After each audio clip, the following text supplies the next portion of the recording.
Assalamualaikum warahmatullahi wabarakatuh. Selamat pagi anak-anak. Salam sejahtera untuk kita semua. Bagaimana kabarnya? Ibu harap kalian selalu dalam keadaan sehat walafiat. Selamat datang dan selamat bergabung dengan SMA Negeri 1 Banyu Putih. Hari ini merupakan hari pertama kalian mengikuti kegiatan masa pengenalan lingkungan sekolah atau yang biasa disingkat dengan MPLS.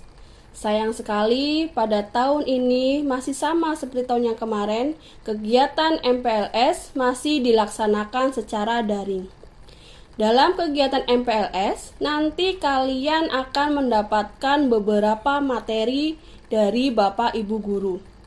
Tujuannya apa? Tujuannya adalah agar kalian bisa mengenal lebih dekat, mengenal lebih jauh komponen-komponen yang ada di SMA Negeri 1 Banyu Putih. Baik dari Bapak Ibu gurunya, fasilitasnya, kurikulumnya, kegiatan akademik maupun non-akademik yang lainnya. Nah, pada kesempatan kali ini, saya akan menyampaikan materi yang pertama tentang pengenalan kurikulum 2013 yang berlaku di SMA Negeri 1 Banyu Putih. Saya harap kalian bisa mengikuti materi ini dengan seksama. Apa sih? Sebelum masuk ke materi lebih lanjut, ada baiknya saya mengenalkan diri saya karena kata pepatah tidak kenal maka tidak sayang. Kalian bisa lihat biodata dari saya. Nama saya Anik Triwinarni, biasa dipanggil Bu Anik. Nanti saya di SMA Negeri 1 Banyu Putih akan mengajar mata pelajaran biologi. Nah, saya beralamat di Desa Kebonagung, Kecamatan Jatibarang, Kabupaten Brebes, Provinsi Jawa Tengah. Jadi saya di sini hidupnya kos. Nah, alamat kos saya bisa kalian temukan di Dusun Jelun, Desa Wonorejo. Lebih tepatnya di dekat lapangan Desa Wonorejo. Riwayat pendidikan saya sekolah SD di SD Negeri 1 Kebonagung pada tahun 1993.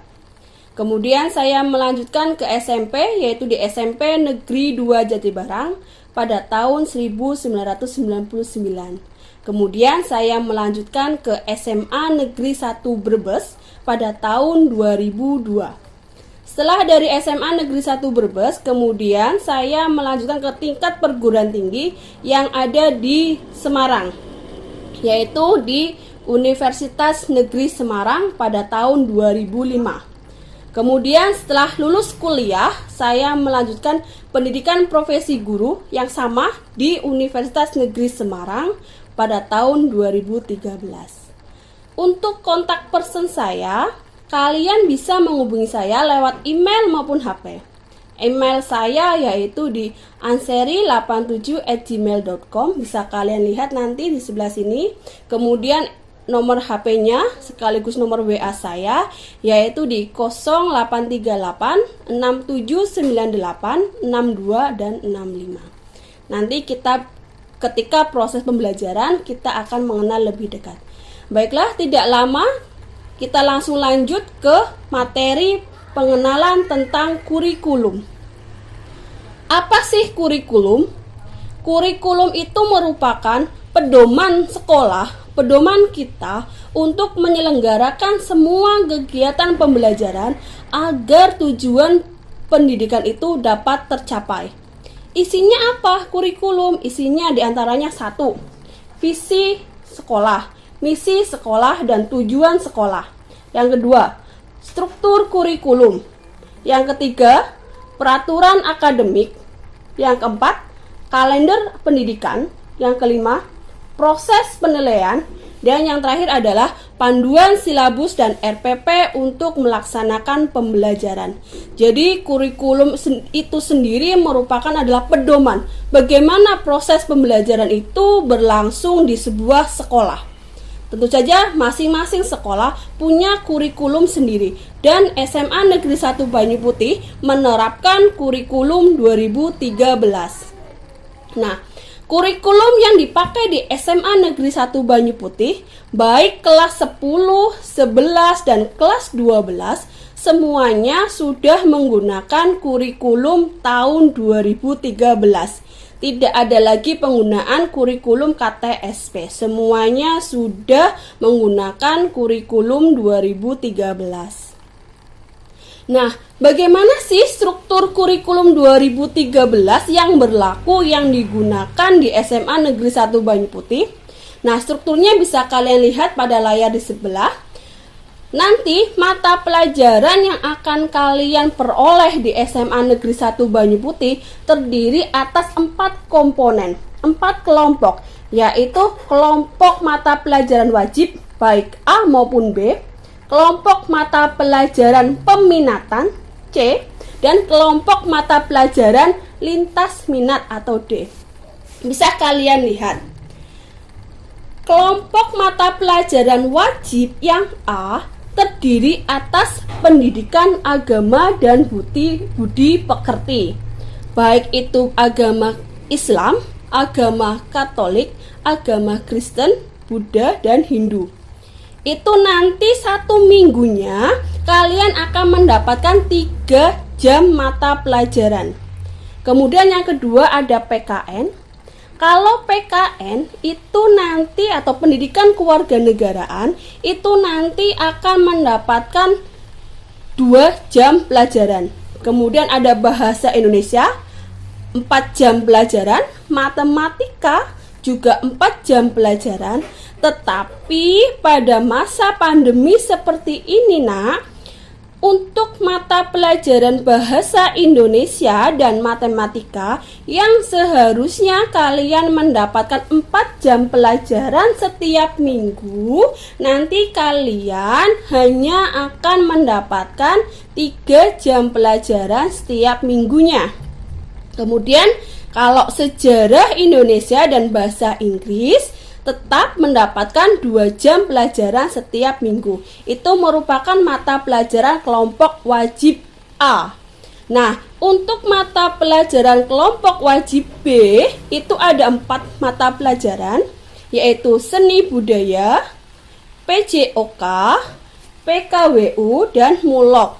Muloknya merupakan nanti bahasa Madura.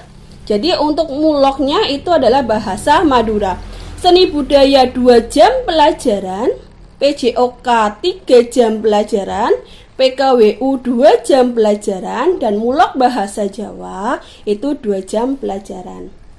Itu struktur kelompok mata pelajaran wajib A dan B. Untuk yang kelompok C atau kelompok mata pelajaran peminatan itu ada 4 mata pelajaran peminatan yang akan kalian dapatkan untuk masing-masing pilihan jurusan. Untuk peminatan matematika dan ilmu pengetahuan alam atau MIPA itu ada 4 mata pelajaran. Yang pertama, matematika peminatan. Yang kedua, biologi. Yang ketiga, fisika. Dan yang keempat adalah kimia. Sedangkan untuk jurusan IPS atau kelompok peminatan ilmu pengetahuan sosial, kalian akan mendapatkan 4 mata pelajaran juga, yaitu mapelnya ada geografi, sejarah, sosiologi, dan ekonomi. Untuk masing-masing mapel peminatan ini, kalian akan mendapatkan 3 jam pelajaran tiap minggunya. Kemudian, untuk yang kelompok D, mata pelajaran kelompok D atau peminatan lintas minat, jadi nanti untuk yang jurusan IPA, kalian akan mendapatkan mata pelajaran dari peminatan IPS. Dan untuk jurusan IPS, kalian akan mendapatkan mata pelajaran peminatan IPA.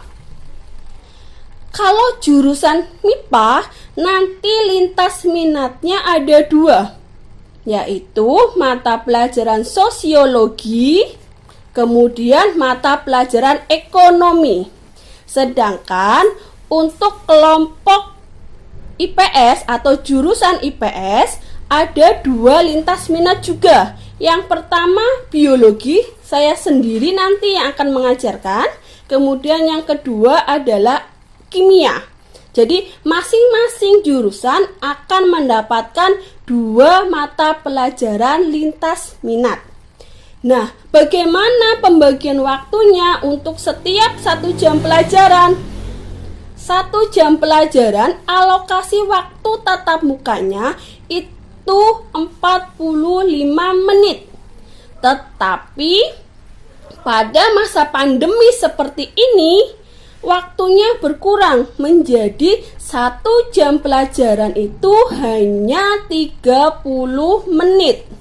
Jadi, jika pelajaran matematika itu ada 4 jam pelajaran tiap minggu, maka 4 kali 45 menit itu jumlahnya ada 180 menit atau sekitar 3 jam. Nah, nanti yang 3 jam ini tidak langsung 1 hari kalian akan mendapatkan matematika 3 jam. Pusing ya nanti. Tetapi akan dibagi jadi 2. Jadi 1 minggu kalian akan mendapatkan 2 kali pertemuan untuk jam matematika. Tetapi tadi sudah Bu Anik bilang bahwa ketika masa pandemi pembelajaran daring seperti ini, 1 jam pelajarannya itu bukan 45 menit, tetapi 30 menit. Tadi Bu Anik yang asalnya 4 JP, matematika jadi 3 JP. Berarti 3 kali 30 menit.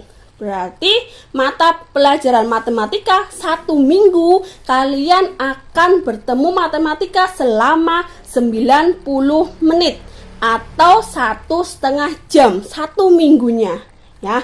Begitu juga dengan mata pelajaran yang lainnya. Karena apa? Karena masa pandemi seperti ini kita menggunakan kurikulum 2013 yang dalam masa darurat. Sehingga kalian punya waktu lebih banyak untuk beristirahat. Sehingga harapannya kalian tetap sehat. Nah, bagaimana proses penilaian pada kurikulum 2013? Nanti penilaian itu dilakukan oleh semua guru. Tahap penilaiannya apa saja? Dalam kurikulum 2013, Nak, itu ada 3 komponen penilaian. Yang pertama, penilaian pengetahuan. Di antara kapan didapatkan? Ketika Bapak Ibu kalian melaksanakan penilaian harian, atau kalian bisa mengenalnya dengan ulangan harian, atau nanti akan dilaksanakan PTS, penilaian tengah semester, atau PAS, penilaian akhir semester, dan PAT, penilaian akhir tahun. Proses penilaian pengetahuan ini dilaksanakan dengan 3 cara oleh Bapak Ibu guru kalian. Apa saja caranya? Yang pertama, nanti Bapak Ibu guru kalian bisa mendapatkan nilai dengan menggunakan tes tulis. Yang kedua, dengan tes lisan. Dan yang ketiga, dengan penugasan. Jadi ketika Bapak Ibu guru kalian memberikan tugas kepada kalian, tolong kalian kerjakan dengan sebaik-baiknya. Kenapa? Karena tugas itu masuk dalam komponen penilaian sehingga bisa meningkatkan nilai kalian. Bukan kalian semangatnya ketika ulangan saja, tidak, tetapi tugas juga masuk ke dalam proses penilaian. Nah, penilaian yang kedua apa komponennya? Adalah penilaian keterampilan. Penilaian keterampilan itu terdiri atas penilaian praktik, proyek, portofolio, maupun produk. Nah, dalam setiap KD atau komponen dasar yang akan diajarkan oleh Bapak Ibu guru kalian, itu pasti akan menuntut penilaian apakah yang dinilai penilaian prakteknya. Jadi kalian melakukan sesuatu, praktek sesuatu, kemudian hasilnya dinilai, atau kalian merancang kegiatan sesuatu sehingga ada proyek yang harus kalian kerjakan, itu juga ada nilainya. atau portofolio, semua tugas kalian dinilai, dikumpulkan jadi satu, itu jadi penilaian portofolio. Atau kalian bisa menghasilkan suatu produk, dan produk itu yang kalian hasilkan itu bisa dijadikan nilai untuk penilaian keterampilan. Dan yang tidak kalah pentingnya dan yang paling penting kalau menurut Bu Anik, penilaian yang ketiga adalah penilaian sikap. Sikap kalian itu bisa menentukan nilai kalian. Bagaimana caranya sih Bapak Ibu guru kalian menilai sikap kalian? Banyak caranya anak. Yang pertama ada melaksanakan dalam proses observasi. Maksudnya gimana? Ketika proses pembelajaran berlangsung, pasti setiap Bapak Ibu guru kalian itu akan mengobservasi, menilai, melihat secara langsung bagaimana sikap kalian, bagaimana ketekunan kalian, tanggung jawab kalian, disiplin kalian selama proses pembelajaran berlangsung. Maka semuanya bisa dilihat, diamati oleh Bapak Ibu guru kalian dengan cara observasi. Atau kalian juga bisa menilai diri kalian sendiri. Oh, kalau aku seperti ini dalam proses belajar, kira-kira aku nilainya berapa? Apakah 70, 80, atau 90? Kalian pasti bisa menilai diri kalian sendiri. Atau yang nilai temannya, itu yang namanya penilaian antar teman. Jadi teman A bisa menilai teman B, teman B menilai teman C. Itu juga bisa dijadikan sebagai komponen penilaian sikap. Atau menggunakan jurnal. Jadi Bapak Ibu guru kalian tuh punya jurnal sikap. Siapa yang hari ini terlambat, siapa yang hari ini tidak membawa buku tugas, siapa hari ini yang tidak mengumpulkan tugas. Itu Bapak Ibu guru kalian punya yang namanya jurnal sikap. Dari jurnal sikap itu bisa dilihat, oh si A rajin, si B tidak rajin. Nah, dari itu bisa ditentukan, oh dia nilainya C saja penilaian sikapnya atau B. Nah, itu ya nak ya, paham ya. Jadi intinya dalam kurikulum 2013 proses penilaiannya ada 3. Penilaian pengetahuan, penilaian keterampilan, dan yang ketiga penilaian sikap. Ketiganya nanti akan tercantum di dalam rapot kalian. SMA Negeri 1 Banyu Putih dari 3 tahun yang lalu, rapotnya sudah menggunakan aplikasi e-rapot. Jadi semuanya sudah tersistem, tidak bisa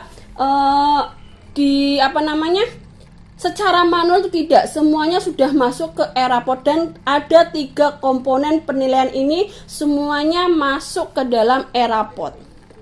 Nah, dari penilaian itu tentu saja ada nilainya, ada hasilnya. Nah, hasil ini akan menentukan kriteria kenaikan kelas. Bagaimana kalian bisa naik kelas? Apa syaratnya? Apa kriterianya? Kriterianya adalah 1.